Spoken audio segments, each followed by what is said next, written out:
Josué chapitre 14. Josué 14. Au banni verset 10. Thème na biso ezali la conquête d'Hébron. La conquête d'Hébron.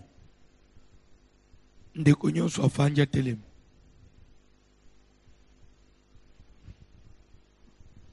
Nous lisons au nom de Jésus de Nazareth.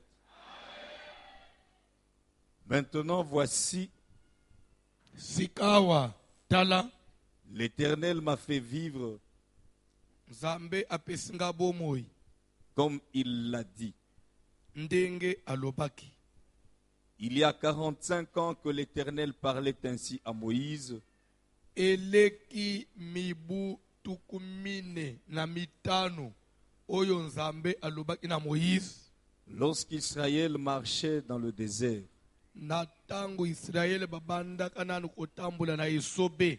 Et maintenant, voici, Sikawa tala je suis âgé aujourd'hui de 85 ans. lelo na kokisi 85 ans. Je suis encore vigoureux comme au jour où Moïse m'envoya. Pe nazanano na makasi lokola nazala anango na tango Moïse atinda ngai. J'ai autant de force que j'en avais alors, Nazana makasi ya kokoka ndenga nazala ana yango. soit pour combattre, Ata ya bitumba soit pour sortir et pour entrer. ezala pona okota to kobima. Donne-moi donc cette montagne dont l'Éternel a parlé dans ce temps-là. Pesa ngai solo ngomba oyo Nzambe alobaka na tango wana. Car tu as appris alors qu'il s'y trouve des Anakim, Amen. Ozofanda na se.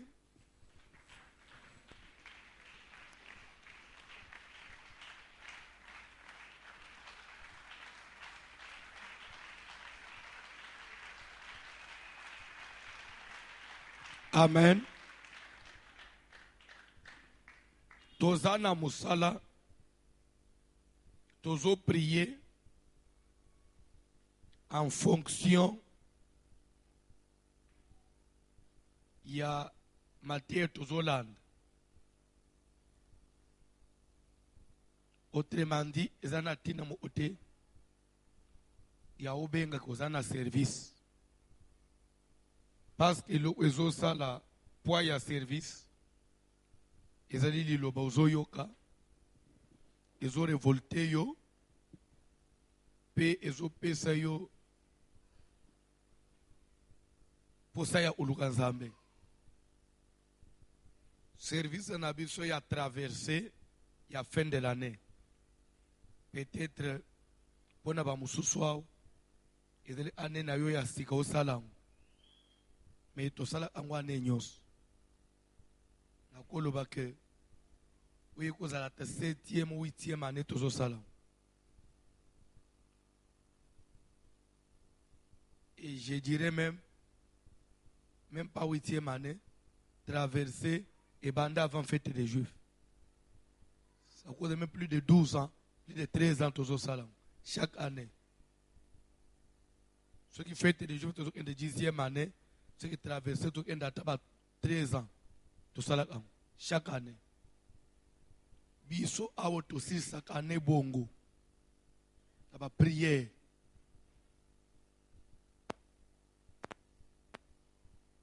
Ezaka po bamboka ngo pe banzele baby bambouteage ekomi.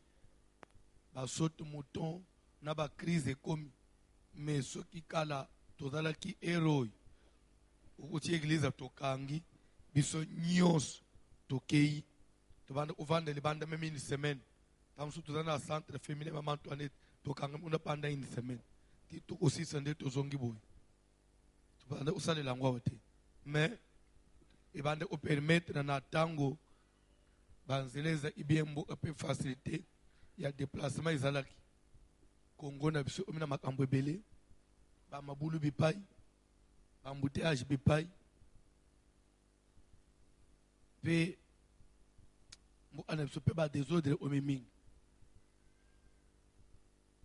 na kotambusa mutu kana mbo anabso omi problème na na bato ba moto na ba chauffeur mo ya mito enyinga do ozo mona ozo ende tout le monde mutu so bimeli libo so wa ozo mito deske na mboka ya bato ça peut se faire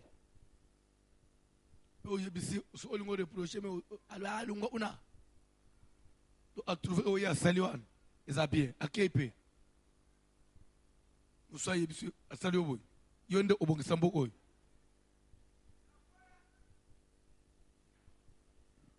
C'est pourquoi au moins tu préfères te faire dans l'église parce que c'est ici qu'il y a mon message. Pour moi, on a besoin de les thèmes tous en il y a traversé ils ont la conquête des Brons. Tous on a passage au tous tanga ya Josué 14. Nazo un peu plus vite. Tu peux déjà le solo ya Caleb. Ndenge Moïse atinda enda ko explorer mboka ere bazongi ba pese rapport positif comme récompense na musala salaki Moïse alakiye mabele montagne place ma colonne sukelaki mabele oyo ma colonne nyataki ekozala pour toi héritage. Ça veut dire quoi? Ça veut dire que l'air de Tokozwa Kana, l'air de partager Mboka, parti à Hébron, montagne à Hébron, nde ekozala lokola mabeleo ya yo Caleb na bana na yo. Yo lokola lupangu na yo. Yo lokola donc territoire ya yo. Na banana yo seko na seko eza promesse ba pesi liboso na Nzambe mais ya kokamo ezanini Nzambe ye kopesa bango mboka wana pe bafanji basali partage ya mboka effectivement ba tireli pe partie ya Hébron keza ya Caleb mais Caleb moya accéder on ezate parce que bakanane yengo bafanda kikala kuna bazalaki nano wana badeloja ibango te ko kale babanji kozela Hébron une année 2 ans 10 ans 30 ans 40 ans 45 ans ndai utrouver te il faut d'attendre. L'air Caleb a na Josué, a rappelé Josué. Tu sais bien, likambo Nzambe alaka kingai. O Nzamba loba ilikolo na ngai au sujet ya mabele ya Hébron. Nzamba pesa ngangulu ko l'héritage. Et depuis Nzamba alaka ngai. Depuis ba pesa ngai mabele wana ça fait 45 ans. Na nyata na nukunate na koma kunate parce que ezana ba vanji na yango bazana kati na fanji na zozela ça fait 45 ans na lingi na fungula matoi na yo s'il te plaît landa comme pour dire que na makambo na Nzambe elaka ya mutu pe ekoki kofanda ozozela pe sali 45 ans ozela akaka onzamba loba eko isam 45 ans dikana biso yo ini chose lere nazo tanga passage oyo nazo bananu pona yote ngai moko na lunguli nanu ya pona koteya te dika nazo tanga na omi place wana ke Caleb asala in azela 45 ans na bi au nom de Jésus ngai te wana Caleb en tout cas ngai jamais nazela 45 ans. Amen. Mais, azali ina tangu ya uzela 45 ans parce que tina 85 ans nous autres neza imakasi. Ya yoza na 30 ans. Eko mi mabibi. Eko makara 80 eko zala makasi poke no ubunda soluka. Ça entre nous non. Il faut qu'on se le dise. Vérité photo ebisanaka. Yoza na mwana mukenzo to se banji olem. Mais ya ye quand même tina 85 ans imakasi. Yangwa zelaki.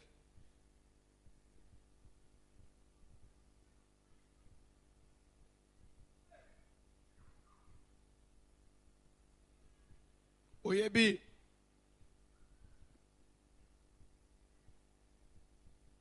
sere moko akamusenga mokolo moko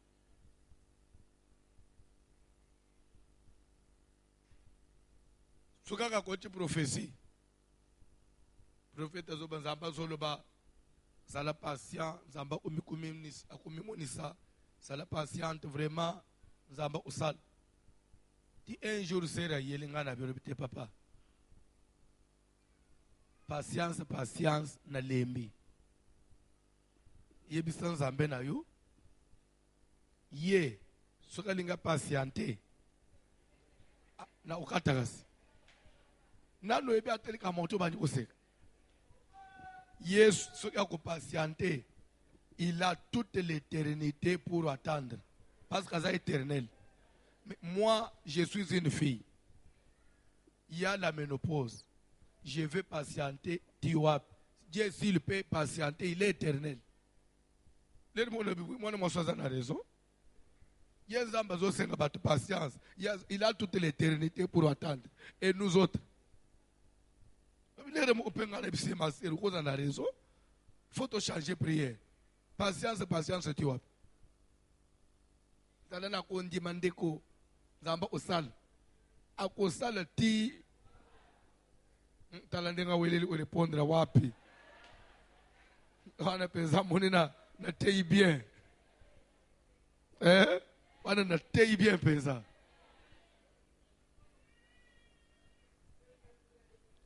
Kola pambula yo. Caleb azoyebisa Josué, ça fait 45 ans na zozela. Elaka. Oyebi bien, onzamba lakangai. Mais ça fait 45 ans.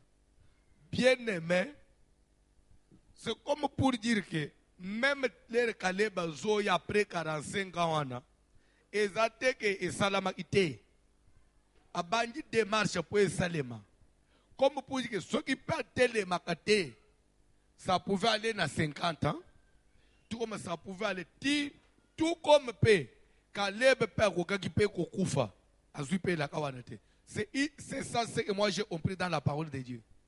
C'est que l'accomplissement d'une promesse ne dépend pas de Dieu, mais elle dépend de la personne à qui la promesse a été faite.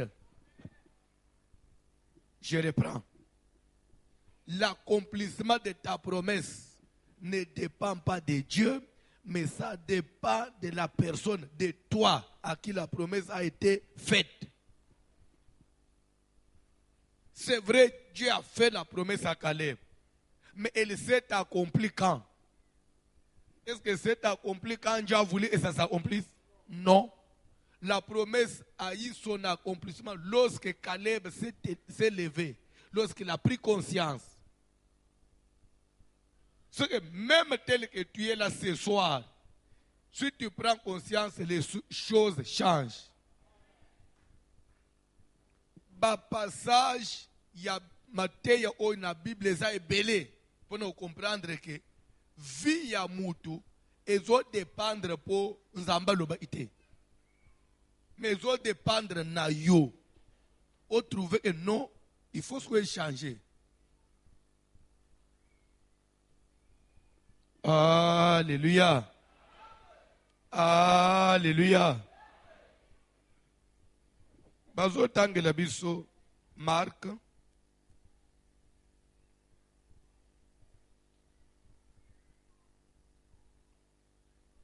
chapitre 10.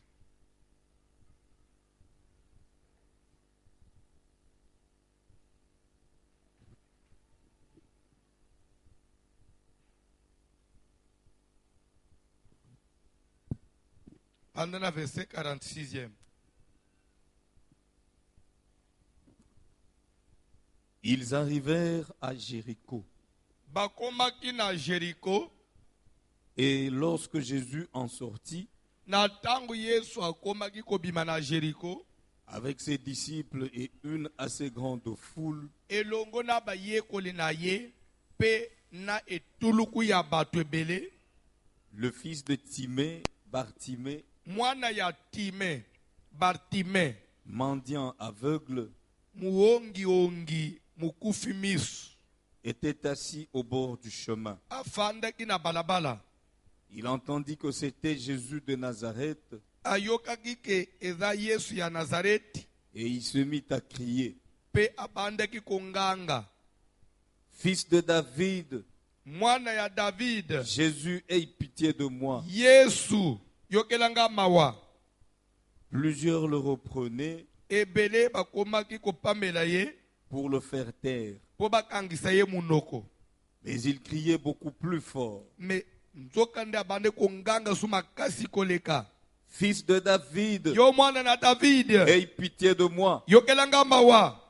Jésus s'arrêta Yesu atelemi et dit, alobi appelez-le. bobenga ye. Ils appelèrent l'aveugle Nde babengi mukufi misu en lui disant, bayebisi ye prends courage, ikampiko lève-toi, telema sikao il t'appelle. po abengi yo. L'aveugle jeta son manteau Mukufi misu abwaki kazaka na ye et ya malili se levant d'un bond, pe atelemi mbangu vint vers Jésus. pe aye epai ya Jésus. Jésus, prenant la parole, Yesu azwi maloba lui dit, alobi na ye que veux-tu que je te fasse? nini olingi nasalela yo. Rabouni, lui répondit l'aveugle, Mulakisi mukufi misu nde ayanoli ye que je recouvre ma vue. nazongela komona. Et Jésus lui dit, Pe Yesu alobi na ye va, kende ta foi t'a sauvé. kondima na yo ebikisi yo. Aussitôt il recouvra la vue Mbala moko azongeli komona et suivit Jésus dans le chemin. pe alandi Yesu na nzela. Pesanga matoi pendant quelques minutes. Amen. La conquête d'Hébron. Hébron, pour na Caleb, pour na yo Hébron, ekozala likambo yemema yo na nzela na Nzambe. Ekozala likambo yemema yo na kalembelembe. Kambi yemema obande osambele lelo te. Pe obandeli makambo na Nzambe awa te. Bebi yango bien. Sambele pisike bele. Peut-être les lozo mi retrouver aw. Ndengo yoka amutu nsuba zotu na ye yangu yo okosambela ba église boni. Omona je suis à la recherche de la vérité. Lokuta. Le bandé à la recherche de la solution, pas de la vérité. Parce que les autres tambous sabatou les gens même pas vérité. C'est ça solution. Nde Hébron na yo zolukawan. Pesanga matoi. Bible zolo ba qu'ils arrivaient. Donc Jésus ensemble na ba ye kolena ye na ba tunyosu babandaki kolanda ye bazo tambula na nzela na kotambula esalemi ke bakomi na mboka na Jéricho eza na Israël na ville ya Jéricho. Pe Bible zoloba ke Yesu kwa bandi kobima asilisi pe makambo ayele ina Jéricho akomi kobima siko azokende azobima na Jéricho azokende kote mususu ye ba ye kolena ye na etuluku ya batu nyonso babandeki kolanda ye. Bible ezoloba ke ezalaki na avec le moko mendiant musengi ya biloko mutu apasi assis qui était assis au bord du chemin. Jésus azolekana na nzela avec la vangi pe na nzela wana na pembeni atandi loboko azosenga. Landa matebie. Jésus azolekana oyo nde Nzambe ya mawo. Nzamba boboto, Nzamba motema malamu. Alekani pe place wana. Akipa atateka avec la zaliao. Akipa atateke Pierre. Botale likambo mutu. Bazo kende na bango. Suko avec la amona kate. Parce que misu eza kufa. Mais nini atire attention na ye makelele. Ayoke mpe makelele makasi. Des fois tiba musuba nyatiye na makolo. Chema boya zo abatu bazolekana batu bazolekana. Atuni nini? Eza nini? Ba musuba zo ipete. Eza nini? Wana nani? Nde batu amotema malamu bazanga kate. Nde mu elobite eza Yesu ya Nazareti nde azolekana. Mais dis-moi Batime ayo abande oyo kape basango ya nyosu Yesu azosana achena mboka. Malamu ko elobi Yesu ya Nazareti mutu atambula likolo amaye oya sebemba Lazare nde wana mutu anazoleka nawo oyo qui a fait la boue achena miso avec le musuba mona so zoleka nawo atika ngaka kaboyi Yesu azoleka nawo ngana tika la ya ufanda plus oyo polo binazongela kusenga subato mutu asalaki ke Bartima bika mutu asalaki ke Yesu atelema eza Yesu te malgré bolamu na ye malgré boboto malgré bunzambe na ye. Je me pose la question, est-ce que Jésus n'a divinité na ye? Ayebaki te ke mutu a passé sa place oyo. Et que mutu a fanja azana besoin de sungi. Mais Yesu akipango te. Comme pour dire que dans la vie chrétienne, il y a des choses au cause lozo kufa wana penza ambazo otala yo. Tant que yo moko kolonzo to sali mouvement te. Kokanisa te ke po kangi kitambale na mutu ndesko ba anji nyonso na lola bakotika makambo bazosala babanda utapo yo kangi kitambale na mutu te. Makambo na nzambe ifo yonde ubunda. Conquête de bron. Il faut luka ou arracher. Il faut luka que vie aux anango échanger. Muto kubunda na place na yote. Bartimée ayebaki. Qui est Jésus? Mais il faut se rendre compte que Jésus a envoyé Nambo Anangaya. Pas au Kendi. Pas au lequel Nanzele place en fange. Te. Akolekate. Nde Bible zoba que il s'est mis à crier. Ami lobeli atana lobina tele manalanda nazo mona te. Nazo mona te. Na oyebata ke direction nini. Mais lokola dana no pembe nyao ayoka ta kunganga na ngai. Mwana na David. Jésus. Yokelanga mawa. Mwana na David. Jésus. Yokelanga mawa. Bible zoba na tango banyi ko nganga bamusubula yopekanga muno kuna makelele. Biso kutu batu tozo mona tozo tambula tozo kende na ye to utina ye musika nano yokeli biso mawate agende ko yokela yo kanga munoko tikala una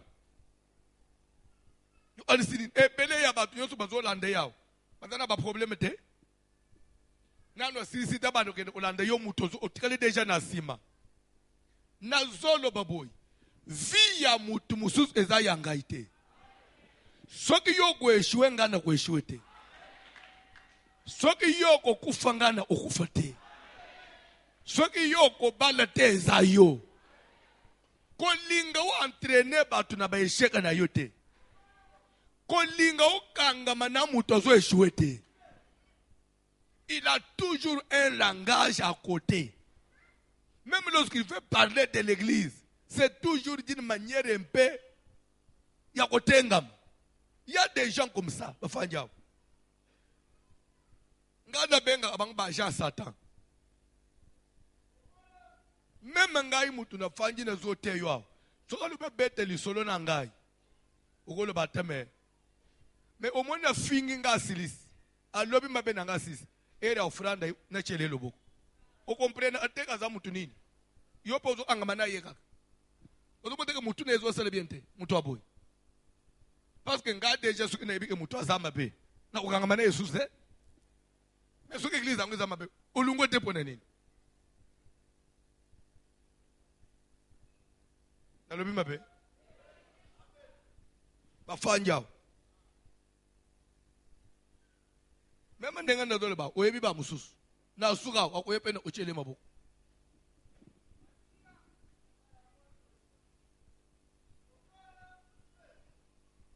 Lere Bartima zonganga, kanga munoko. Ni nangu yoko zwao. Soki yo kozwa te muninga kozwa. Oui. Soki yo kobonga te ba mutu ba kobonga baza. Soki Bartimée atalaka mundimi ya lelo mbela kati ko ngonganga. Poko lo banini. Lera zala kiao aleka di place naza. amoni ngai ye nzambe mobimba amoni ngai akipete kaka sakomi musenda kusala nini soki Bartima azaka na attitude oyo yayo mbela fanji Bartima lobi soki akoyoka te likambo te mais l'essentiel nanganga nanu peut-être ata na dernière minute akoyoka. Fils de David, Jésus, aie pitié de moi. Bible a dit que Jésus a zokende. Jésus a commis na musika ayoki mungongo wangu ezo continue kaka. Ayoki mungongo wangu ezo continue kaka. Ayoki mungongo wangu ezo mata kaka. Bible a dit que mbanda mu Jésus a s'arrêté. Abaluki. Bo bengela ngai mutu azo nganga wana. Me muto yazo nganga monaka te akoya ndenge nini bo bengela nga muto yo azo nganga wana. Bartima monaka ka bato badeko bane kanga munoko bazongi mbango. Prends courage. Prends courage car il t'appelle.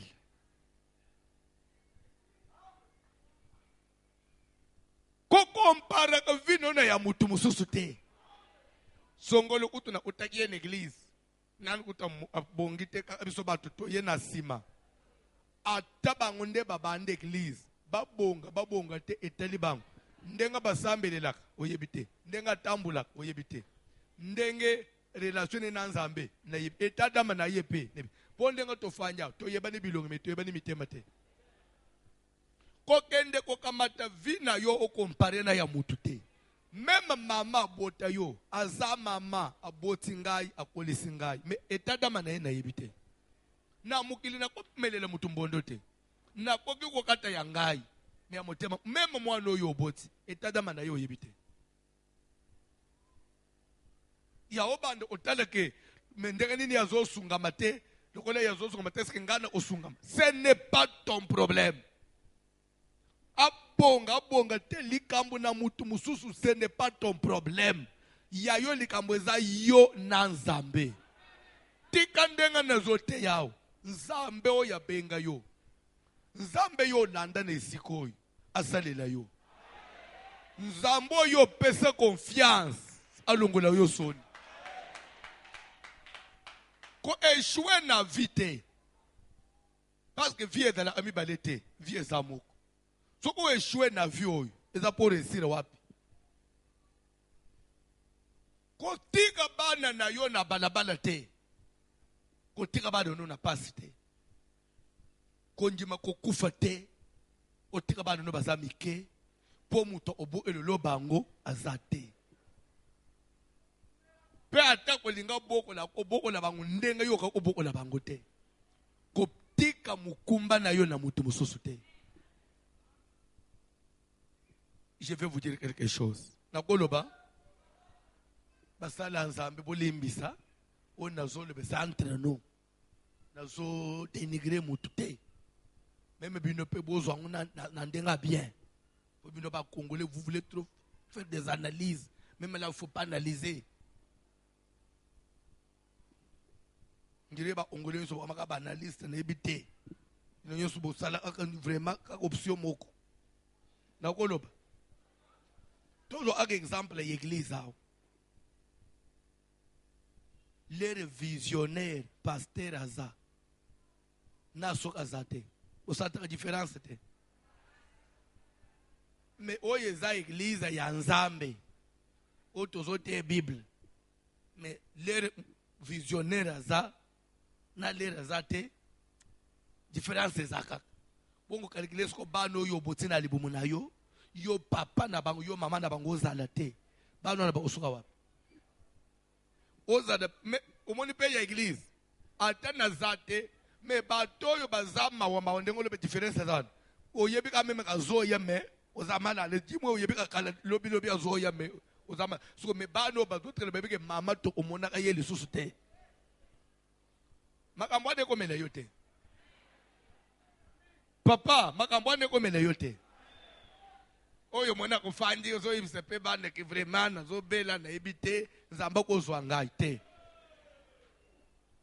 meme nzambe bayebisaka ye mais nayebi kozwaka bato mais ce n'est pas le temps ozwa ngai parce que Ézéchias nzambe atindele prophète ke nazozwa yo nzambe kokozwa ngai siko te mpe bible ezoloba nzambe abakisele ye 15 ans bande nzambe abakisele 15 ans mwana azaki na yoka nanu babakisele 15 ans soki mwana azaki na 15 ans azaki nanu minere après 15 ans akoma na 30 ans te akomi responsable te 15 ans ozomona ngo muke asisi na université ukebi pete banyina musala pour dire que soki papa wana azaki na bano bazaki nanu na classe basilisaki c'est Dieu là que nous prions car lisumu ni nango yo sali etumbu mbala moko ezaka liwa etumbu musuba ko beso ezateka ya liwa au nom de Jésus nom de Jésus fils de David aie pitié tika na poko na lelo nzamba yokela yo mawa mawa na nzambe emonisama na vi na yo mawa na nzambe ezalaka mawa na nzambe ezalaka pe soki nzamba yokeli mutu mawa papa na mukile o centre nzamba yokeli mutu mawa tika ndenga na zo ta nzamba yokeli mawa mawa na nzambe talisama na vi na yo fils de David Jésus yokela ngai mawa bobenga yaya c'est-à-dire que démarche moko esalamaki détermination moko ezaki epa mwana mobali wana ngai nakotika na su na position te Jésus alekao okutani na nzambe mpona koeshue te okutani na nzambe mpona kocontinue la même vie te toyepa na nzambe mpo tobanda kobelebele te toyepa na nzambe mpona kokunda bana te na ndimeli nzambe mpona kufa jeune te okoki kokufa jeune te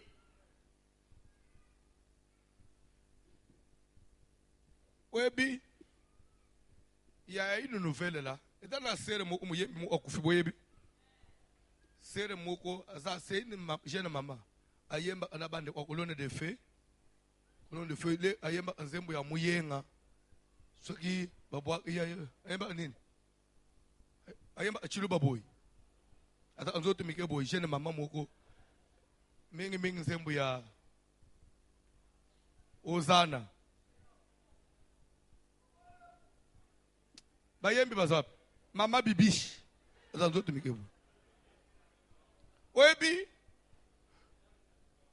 bon ngana yebeki période à fête des juifs ndé bisenga zobel abando ko le bon passe depuis lors na mona pe yeli susté nzo anda bela o moni pe batu musu na famille bantu tozaka même en église tozana nzambe to muto zobela ndenga tozana makambo ebelawo bozoluka mini pasteur te butwala soki pa kotanda bozo bisa pe pasteur te donc pasteur zo ko yeba ageke yebi te mama bisha ko fina tongo mama bibi shwana famille nyonso basambela en église mama bibi shwana mutu alangi mama bishi même père même mère nde Gédéon yanga protocole nde alangi même père même mère direct nde ya prier na tuni mena Gédéon c'est-à-dire que yaya na yo akotana ngana yebite depuis fête des juifs c'est-à-dire que comment mutu konjima kufa peka kaboy omoni ndenge totambula ka ozaka bouteille te omoni bouteille ko glisser mutu na maboko verre ko glisser na maboko mama pe atuni shilandawa ekomi yayo okoze lozosu ko la basanyit papa mama atuni Liliane wana nini pardon mama eza sanyi nde pasuki yo zaka ka boko sitsela nga basanyi après pesa de nini eleki mais yo za sanyi te ya vie ya mutezo ezo katana boy bokani saka ke suki muto kufika kozonga lisusu c'est-à-dire que liwa Même papa na yo, même maman na bino kufa wana, même moi, même ndeko na yo. C'est-à-dire que soka yebi nzambe te kaza sauvé te éternellement yo na yebo omona na sote. C'est-à-dire que kindeko toza nango ezaka na tango toza na nzoto awo. Après la mort c'est fini et c'est éternel. Éternel libela na libela. Loko les voyages à libela na libela. Et ça voyage à ouene na okende te. On dirait que na okende na ozonga te. Wana voyage on il faut eye na suka. Na suka yake na sina baye na mukili nde ye. Kaka papa. Au nom de Jésus. C'est-à-dire que tout à niveau ya makamusu toko ndima na pétété.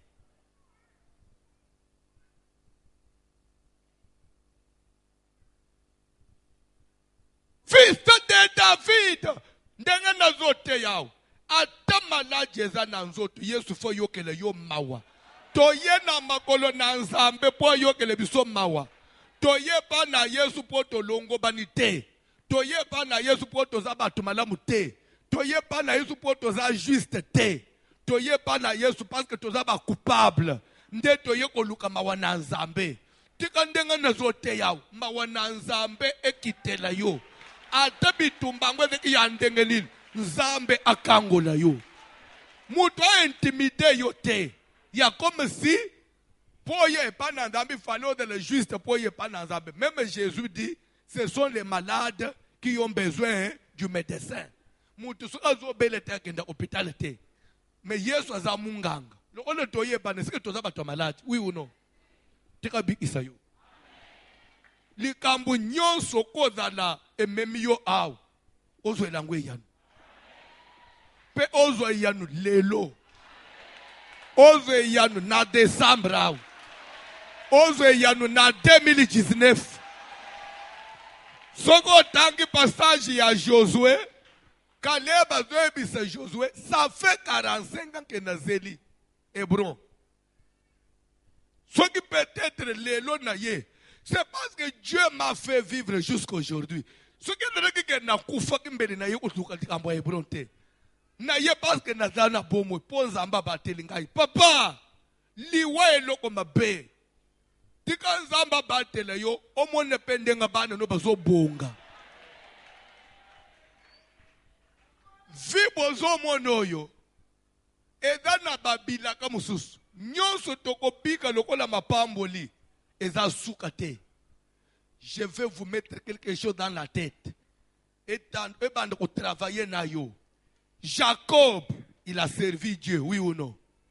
Jacob, il a vu la main de Dieu dans sa vie, oui ou non? Jacob, Dieu l'avait béni, oui ou non?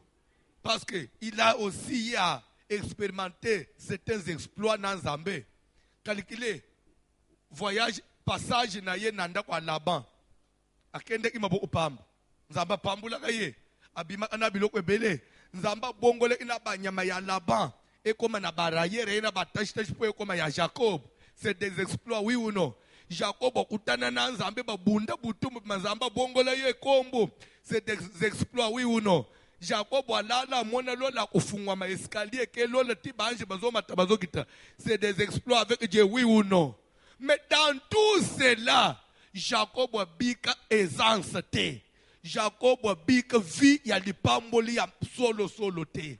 Mais Jacob yeko bika pe kimye pe sengo. Azo tambula na cortège à travers son fils Joseph wapi na Égypte.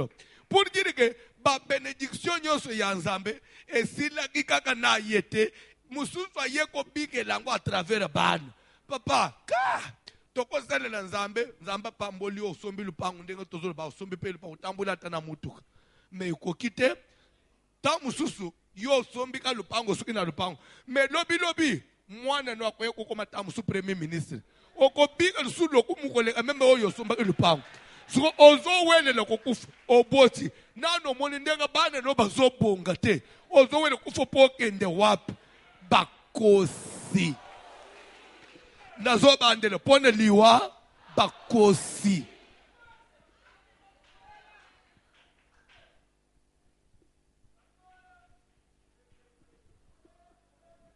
c'est entre nous. Je ne suis pas politicien, mais je suis congolais. Pour étouffer biso petit wap. Ya saka le pour lobby bongo. Ah, na ko lobby solo ya Congo, soko na ko lobby ya Angola. Parce que naza angolete. Bon ne peut pas intimider batu boy. Tingale bien une chose. Oyebi jour il y a investiture, il y a un nouveau président, Félix, na palais de la nation. Dans la vidéo à nos communes, papa le qui a chef de l'État, Aza Pembe Boy, na image one, lui ne faisait que pleurer du début à la fin. Nyonso ti le kaka nyonso bazoba yazo lela caméra bande ozoye. Abande ki kolela nini, il est le petit frère direct ya Etienne Tshisekedi. Azole la lobby mon grand frère. Anyo kwa mipone likambo ti akoti mabele. Nzambe atoye baka ko comme présidente, il fallait le garder même ne fika mona atendenga mwana na ye azakwa ndeko le papa na bande ole. Amona atendenga mwana na zakwa accéder ata même pour 2 minutes na simo ozoye. Seigneur, pourquoi tu l'as pris avant? Oye baki ko comme boy. Pourquoi ne pas le faire mon attend même pour les 30 minutes? Comment pour dire qu'il y a des choses? Musuto komona nanzela bana tozobota. Yo na no bongite.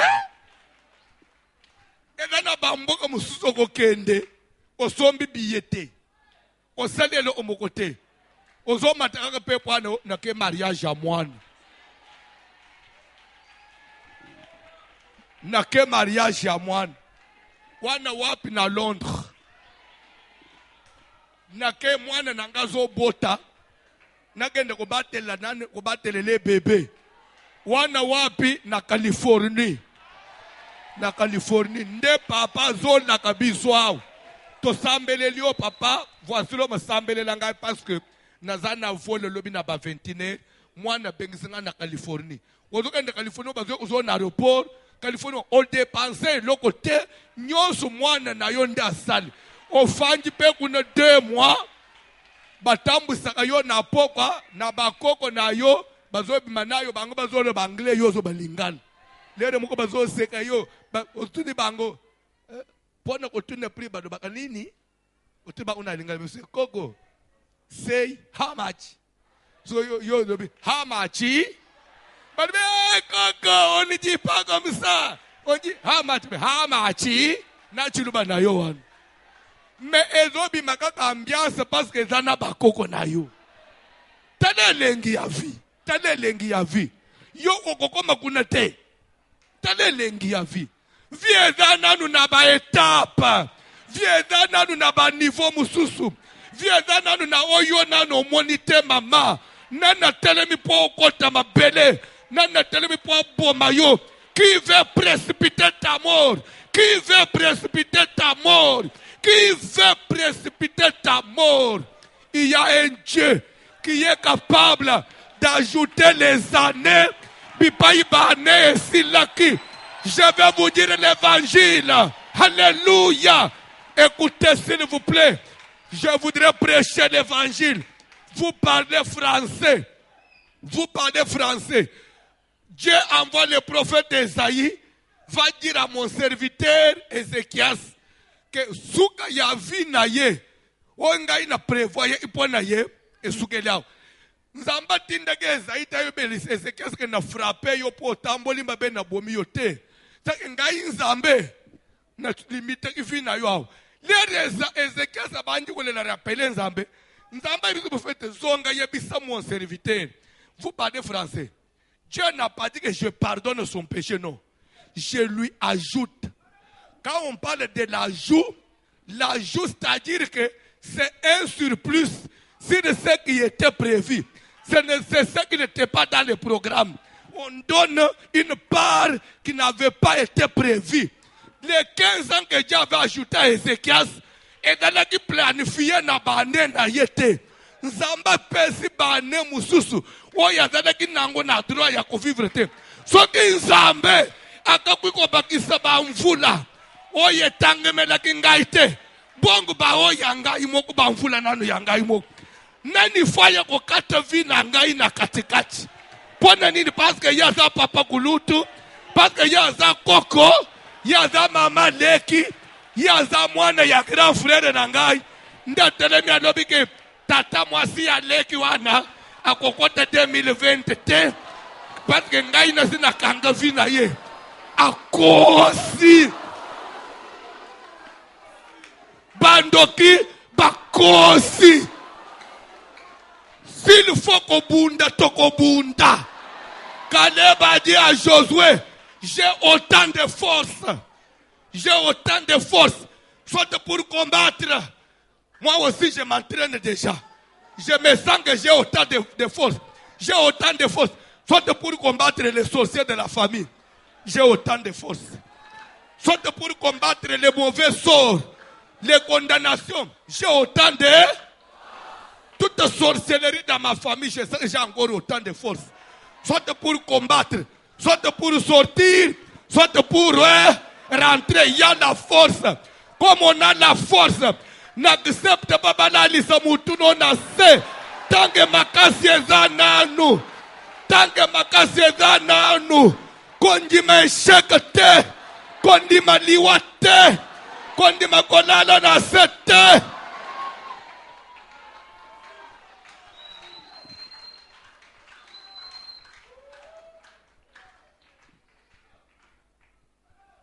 Lera moko nafanya le lobi papa nanga kufa avant ndenga na komi voici l'homme boy soki papa nanga pa na bomo ayeka ka fanja soko bo fanji pembeni soko bo tale bazoto wona nde papa pasteur azate nzambe c'est que vivre pe makambo te ayebika ka bota François mais à vivre François comité ko vivre ngona bana note. Yo faut mona obana no ba osala nini telema likolo to prier telema likolo to prier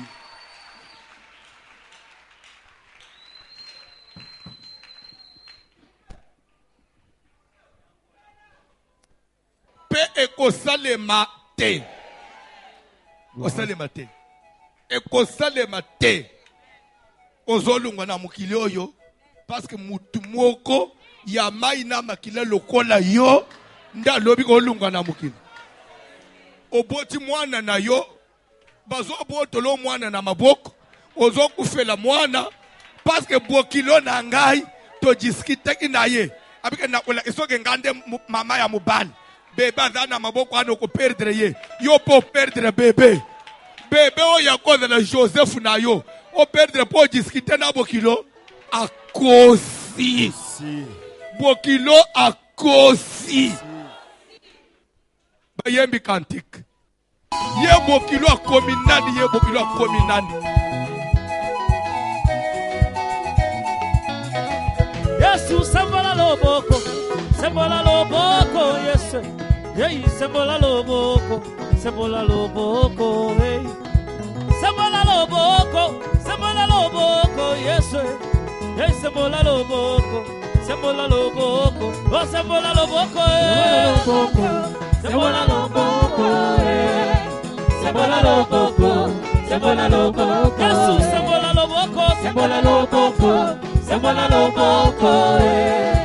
sembola loboko sembola loboko tango tokomaka na suka doya kosekure tango tokomaka na suka doya kosekure osekure Yesu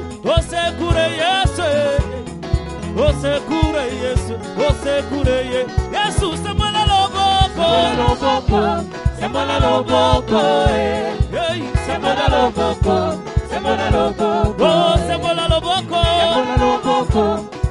loboko sembola loboko Yesu sembola loboko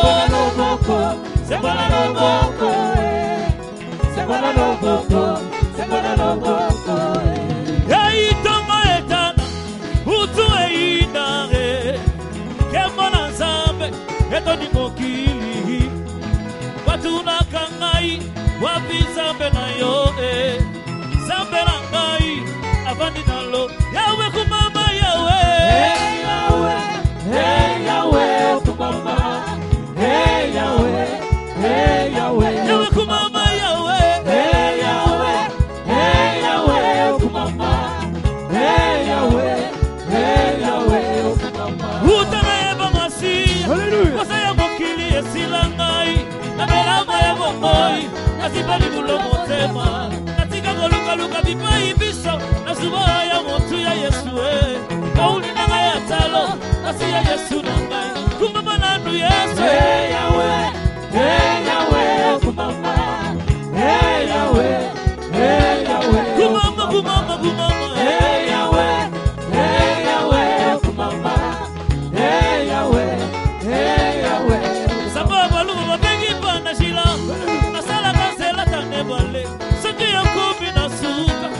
motema moningo ya kosaka te asalaka mpe fiere te luka ya kutu mpe na moi asana yano na yo kumama nanu yesu kumama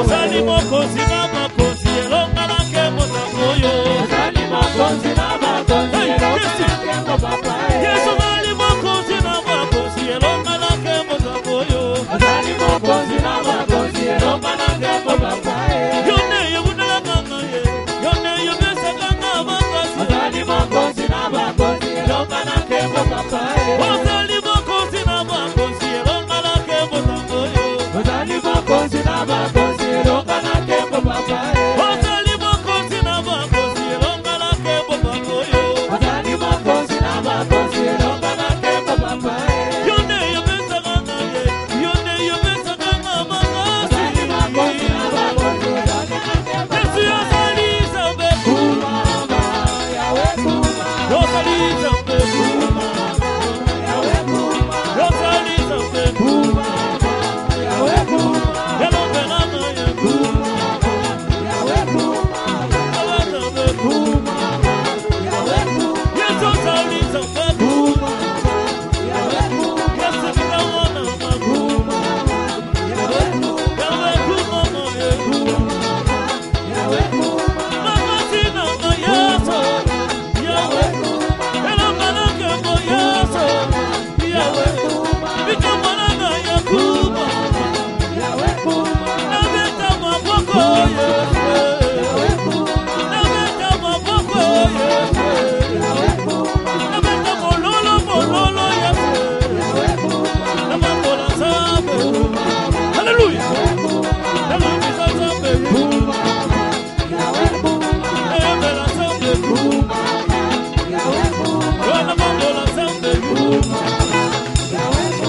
Oh hallelujah amen Oh hallelujah Hallelujah amen Hallelujah amen Hallelujah Hallelujah amen Tamanga na wande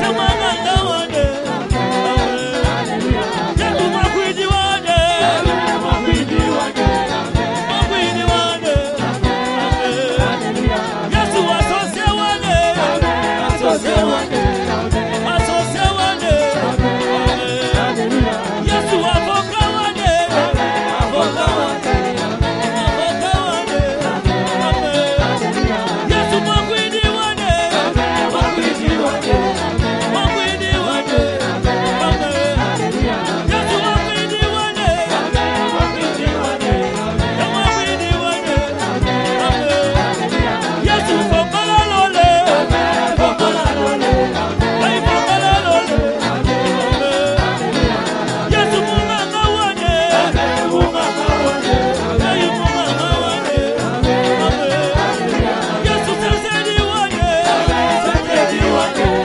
sesedi wande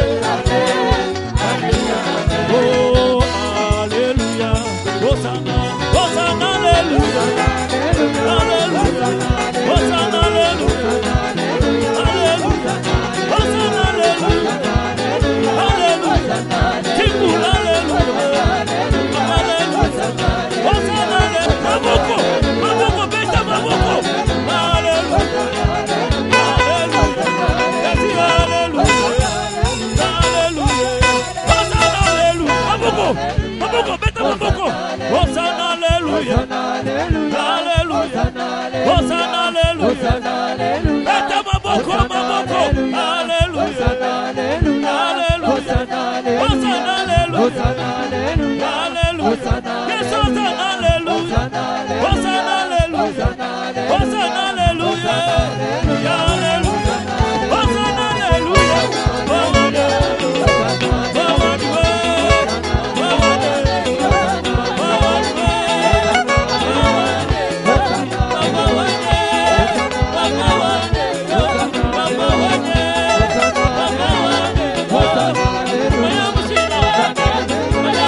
Hallelujah.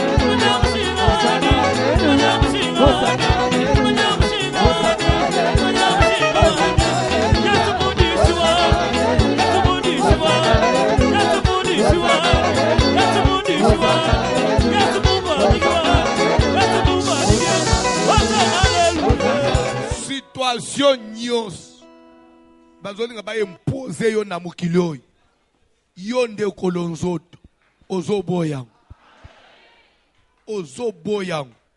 nazolo baboy. Hier je t'ai dit que tu dois te débarrasser de l'armure de Saül. Oui, bien armure. Bibundeli.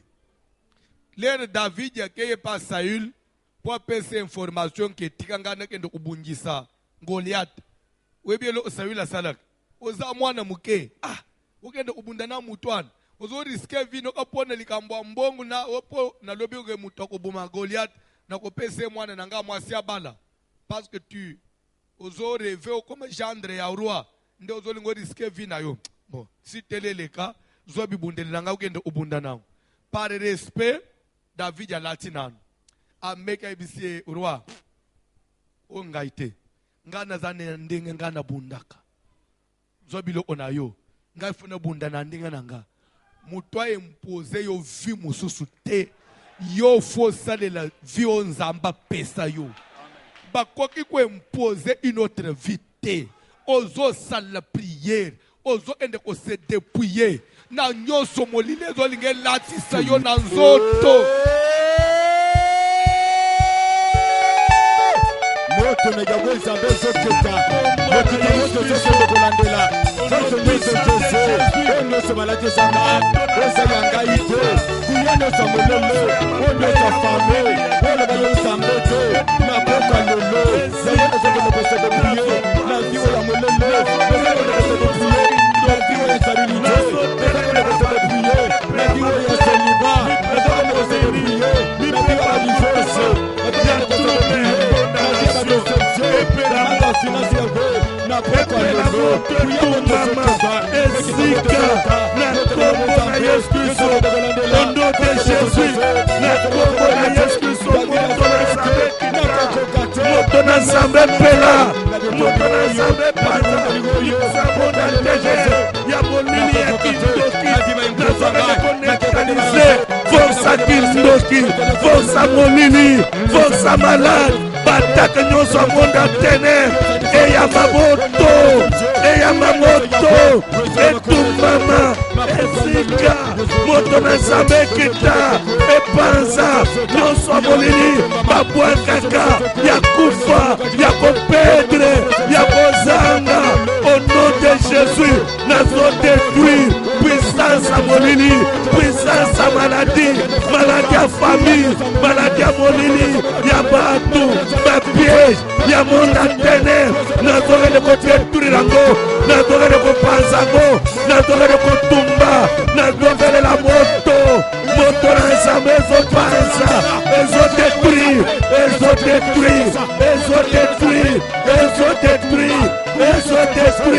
nazopanza, nazobela la moto epanzaka, moto esikisaka, moto na Nzambe ezokita, moto na Nzambe ezokita, moto na Nzambe ezopela, moto na Nzambe ezopela, moto na Nzambe ezopanza, na kombo na Yesu Kristo, au nom de Jésus, eya mamoto, puissance à cet esprit kita, ma barrière efungwama, résistance nyos, baserke nyos, maloba ya mape, misala mape, misala ba, bamiraba, au nom de Jésus, eya mamoto, etumbama, epela moto, moto na Nzambe ezokita, nazongele kodétruire, nazongele kodétruire, nazongele kodétruire, nazongele kodétruire, nazongele kodétruire, nazongele kodétruire, nazopanza, nazokwesa, babarière, résistance aux nyos, 2019, résistance aux nyos, ezokweya, ezoyamba moto na Nzambe ezokita, ezotumba, ezozikisa, na kombo na Yesu Kristo. au nom de Jésus. Motona Zambe Zokita, Motona Zambe Zopela, Motona Zambe Zopela, Motona Zambe Zopela, Motona Zambe Zopela, Nazokita Moto, Nazokita Moto, Nazokita Moto, Nazokita Moto, Nazokita Moto, Nazokita Moto, Nazokita Moto, Nazokita Moto, Nazokita Moto, Motona Zambe Zokita, Ezopansa, Ezozikisa, nyonso liwa, nyonso bapere Jabilo, nyonso famille, Yabamira Molili, Etumama, Ezika, Epela Moto, Etumama, Etumama, Etumama, Etumama, Etumama, Etumama, Eyamba Moto, Banzele Fukwama, Liwe Longwa, Serke Longwa, Malade Longwa, Opération Ezika, na kombo na Yesu, au nom de Jésus, nazo panza, nazo détruire, nazo détruire, nazo détruire, nazo détruire, nazo belle la moto, moto à changement, Ekita, Ekita, Ekita, Ekita, Etumba, Etumba, Etumba, Etumba.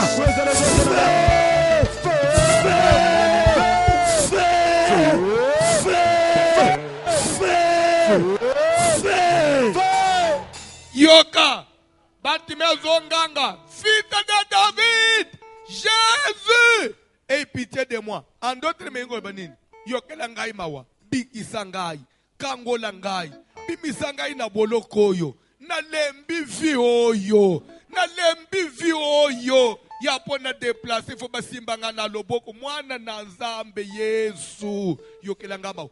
Ozo sala prière. Kovanda sima ya bato olembite ko dépendre na bato olembite okobima na vyoyo te bene na moto ekita force nyonso ya mulezo kanga yo na vie ya dépendance moto ekita vie ya chômage Ezika, moto na Zambe kita, moto panza, força famille, força molini, ekanga kangai, ebloka kangai, na via dépendance, ezoyamba moto, força kindoki, força bondanga, força magie, ya kindoki ya famille, ezotumbama, ezotumbama, ezotumbama, ezotumbama, ezopela moto, moto na Zambe Zokita, nazopanza, nazopanza, nyonso monda tene, ya mobili ya famille, ya kindoki, ezoyamba moto, força famille, força kindoki, força makila, ya kombo, ezoyamba moto, ezoyamba moto, ezoyamba moto, ezoyamba moto, moto na Zambe Zokita, moto na Zambe Zopela, moto na Zambe Zokita, moto na Zambe Zokita, moto abakake, ezopeta, ezofungola nzela, ezofungola nzela, ezofungola vision, ezofungola nzela, au nom de Jésus, résistance nyonso ya monda tene, ezotumbama, ezotumbama, ezotumbama, ezotumbama, ezotumbama, ezotumbama, ezotumbama, força molini, força bukoko, ya kutim, ezopela moto, ezopela moto, ezopela moto, ezopela moto, ezotumbama, ezozika, moto na Zambe, moto na Zambe, moto na Zambe, moto na Zambe Zokita, ezokita,